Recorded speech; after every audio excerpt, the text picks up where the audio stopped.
Yemen ജയിലിൽ കഴിയുന്ന നിമിഷപ്രിയയുടെ വധശിക്ഷയിൽ നിലപാട് കടുപ്പിച്ച് കൊല്ലപ്പെട്ട തലാലിന്റെ സഹോദരൻ വധശിക്ഷ നടപ്പാക്കുന്നതിന് പുതിയ തീയതി നിശ്ചയിക്കണം എന്നാണ് അബ്ദുൽ ഫത്താഹ് മഹദി ആവശ്യപ്പെടുന്നത്.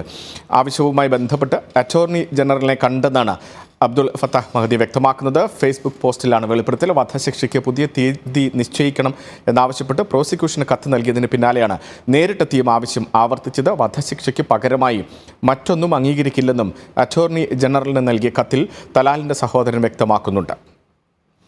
ദുബായിൽ നിർമ്മാണ മേഖലയിൽ റെക്കോർഡ് വളർച്ച. 30,000-ലധികം കെട്ടിട നിർമ്മാണ അപേക്ഷകൾക്കാണ് മുനിസിപ്പാലിറ്റി അനുമതി നൽകിയത്. നിർമ്മാണ മേഖലയിൽ കൂടുതൽ തൊഴിലവസരങ്ങൾ തുറക്കുന്നതിന് ഇത് കാരണമാകും. ഈ വർഷം ജൂലൈ വരെയുള്ള കാലയളവിലാണ് ദുബായ് മുനിസിപ്പാലിറ്റി 30,000 പെർമിറ്റുകൾ നൽകിയത്. കഴിഞ്ഞ വർഷത്തെ അപേക്ഷിച്ച് പെർമിറ്റുകളിൽ 20% വർധന. ജൂലൈയിൽ മാത്രം 10 ലക്ഷം ചതുരശ്ര മീറ്റർ കെട്ടിട നിർമ്മാണത്തിനാണ് അനുമതി നൽകിയിരിക്കുന്നത്.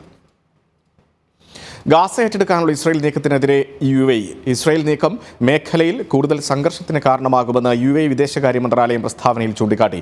ഗാസ ഏറ്റെടുക്കാനുള്ള ഇസ്രായേൽ തീരുമാനത്തെ അപലപിച്ച് സൗദി അറേബ്യയും രംഗത്തെത്തി. പലസ്തീനികളുടെ അവകാശങ്ങൾക്കുമേലുള്ള കടന്നുകയറ്റവും കുടിയിറക്കാനുള്ള ശ്രമങ്ങളും തള്ളുന്നതായി UAE വിദേശകാര്യ മന്ത്രാലയം പ്രസ്താവനയിൽ അറിയിച്ചു.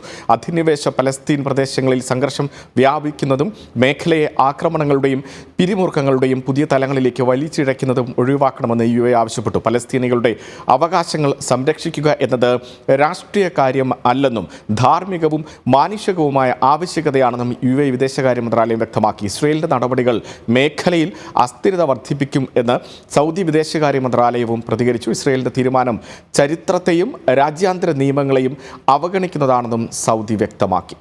NTV UAE to the world.